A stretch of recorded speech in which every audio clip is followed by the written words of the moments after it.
ร้อมเดียวกันนะท่านผู้ชมติดตามเบิ่งเป็นเวียกงานของสภาประชาชนแขวงประจำเขตเลือกตั้งเมืองสนะสมบูรณ์ก็ได้มอบเป็นอุปกรณ์การเรียนการสอนมูลค่า12 ล้านกว่ากีบให้แก่โรงเรียนมอต่อสงเมืองสนะสมบูรณ์ติดตามเบิ่งพร้อมกันในท่าอาทิตย์ที่ผ่านมาทานทิพศร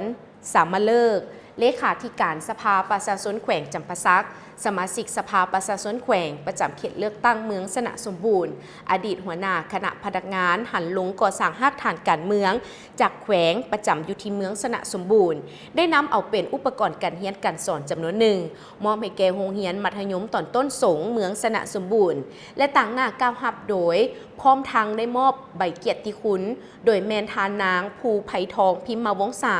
กรรมการพรรคแขวงประธานสาพันธ์แม่หญิงแขวง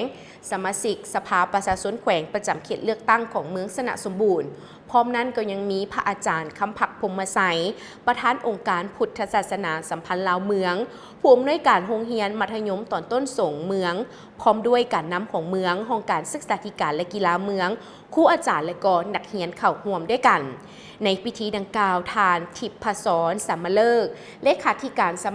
ขออภัยเลขาธิการสภาประชาชนแขวงสมาชิกสภาประชาชนแขวงประจำเขตเลือกตั้งเมืองสนะสมบูรณ์ก็ได้มีการกล่าวว่าสำหรับอุปกรณ์การเรียนการสอนที่ได้นำมามอบในครั้งนี้ประกอบมีเป็นคอมพิวเตอร์โน้ตบุ๊ก1เครื่องปึ้มแบบเรียนแต่สั้นม.1 จนถึงสั้นม.4 ครบวิชาจำนวน173หัวเจียกระดาษ A4 1แกะโซดำและบิ๊กจำนวน2กั๊บรวมมูลค่าทั้งหมดแมน12 ล้าน8แสนกีบซึ่งได้รับการอุปถัมภ์ช่วยเหลือจากครอบครัวทานนางสุขสวรรค์สมิงวงศาแล้วก็ได้มีการนำมอบให้แก่คณะครูอาจารย์โรงเรียนมัธยมตอนต้นสงเมืองทั้งนี้ก็เพื่อเป็นการประกอบส่วนสุขยุส่งเสริมเข้าในเวียกงานของการศึกษาของโรงเรียนมัธยมตอนต้นสงเมือง